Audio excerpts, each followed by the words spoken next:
Hey, well, welcome. This is Andrew Foxwell, and I'm here with my good friend Florian, all the way from Germany, to talk about dynamic product ads. Florian, how you doing, man?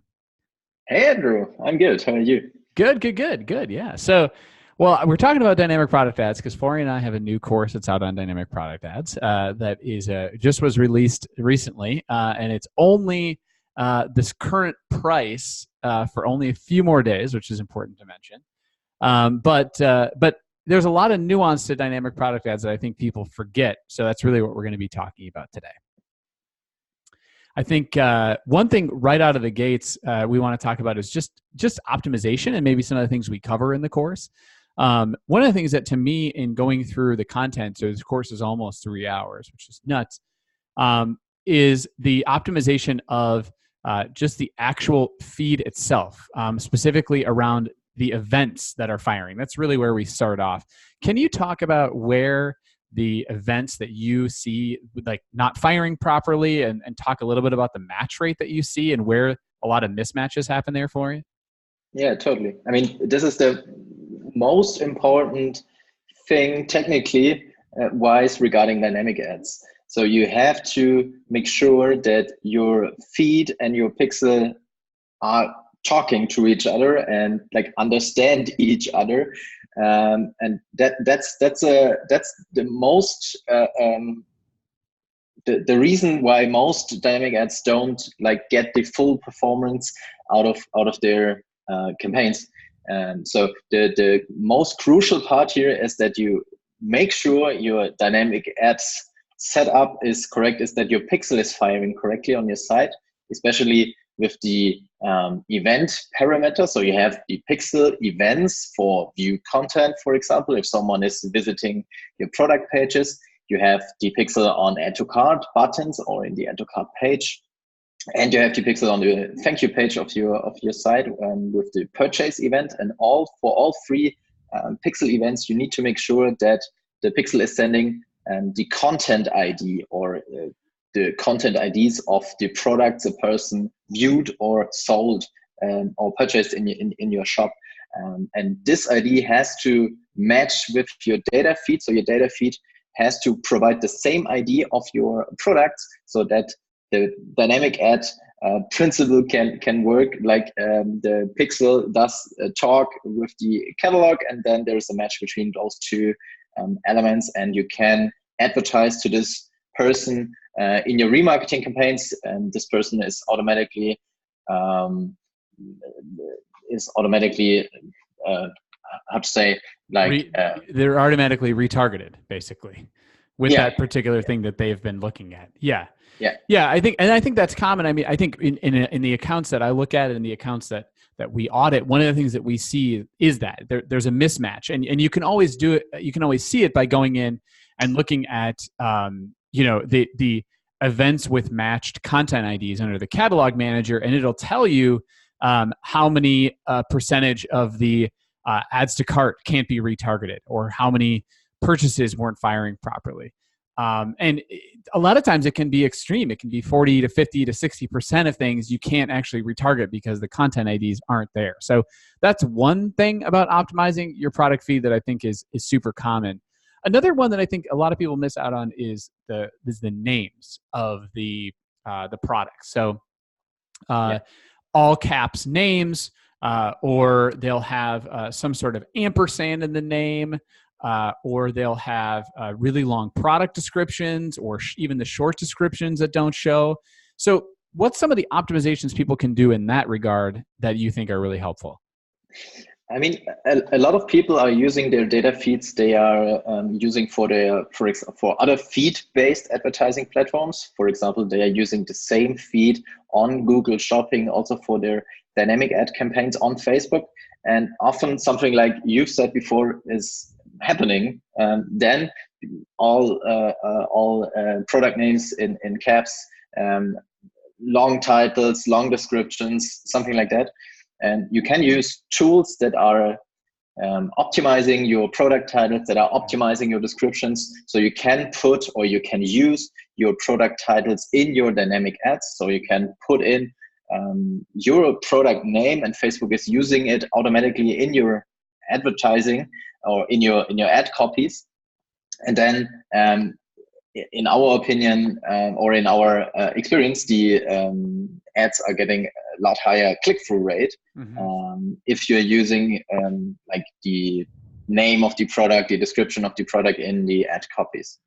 Right. And that's another good one. A lot of times people don't even know you can do that. Just dynamically insert the name, which is something, of course, all these things we go through in the course, which is called Dynamic Ads A to Z. And if you want to check it out, it's at foxwelldigital.com/courses.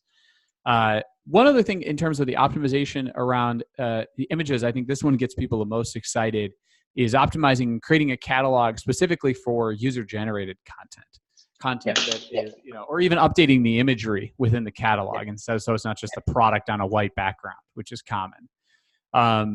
What are some ways that you've kind of hacked that and done that we, in kind of a preview to the course a little bit? I mean, you can also use tools for something like that, but honestly, those tools are extremely expensive. And you can create a feed also on a manual basis, so you can put in products and product images manually, for example, for your top seller products, and use those catalogs or those product sets for your remarketing campaigns, for example. For example, you can create a feed manually for or a seasonal feed, for example, for Q4, for Christmas time, and create a feed or use images of your products that are seasonal for Q4, or more lifestyle related or more user generated, have a more user generated look, and use those images out of those manual created catalogs for your dynamic ads in remarketing and also for prospecting. Cool.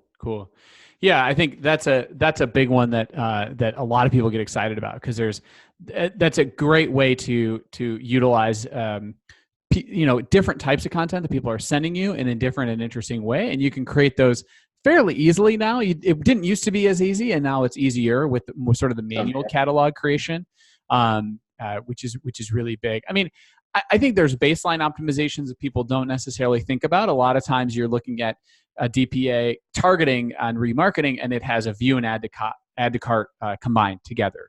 And those are really separate. So separating the time windows is big. Having different, things within the copy, depending on where they are in their customer journey, is another opportunity that you have. What are some really easy optimizations that people could take right away to make an impact in their dynamic product ads?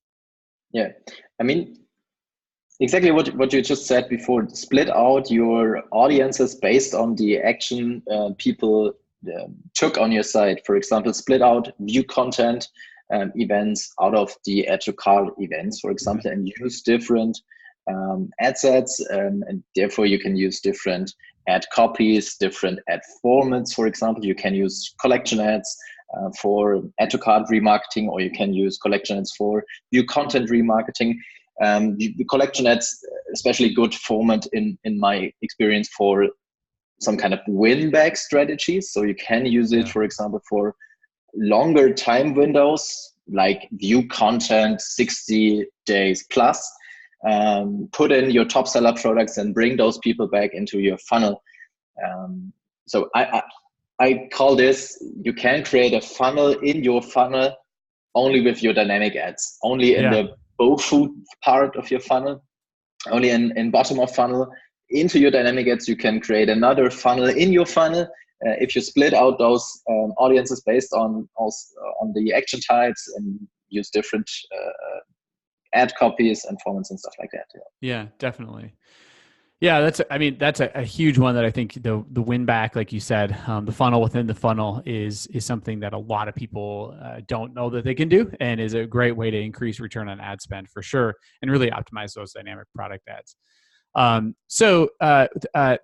Thank you for your time and joining us. If you're curious if this is interesting to you, again, you can check out the course. It's at foxwelldigital.com/courses.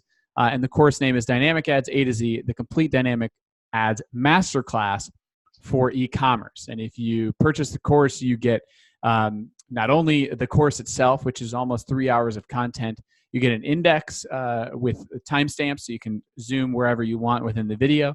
And then you get a list of resources and also availability to ask Florian and I questions if you have them as a follow-up. So it's a pretty good deal. It's only going to be the low price that we have for only a few more days. So go ahead and grab it. But yeah, anything else to mention for the good of the order right now, Florian? I think you have to master dynamic ads to get the real performance out of your ad account. So this is the most important tool for pushing your return on ad spend to the max. So you have to use it. Yeah, definitely. Yeah, it's something that if you want to spend a little bit more time with it, I think it can. This course will illuminate a lot of things that you necessarily never really knew that you could do. So, look forward to having you as a potential customer. Thanks for being here.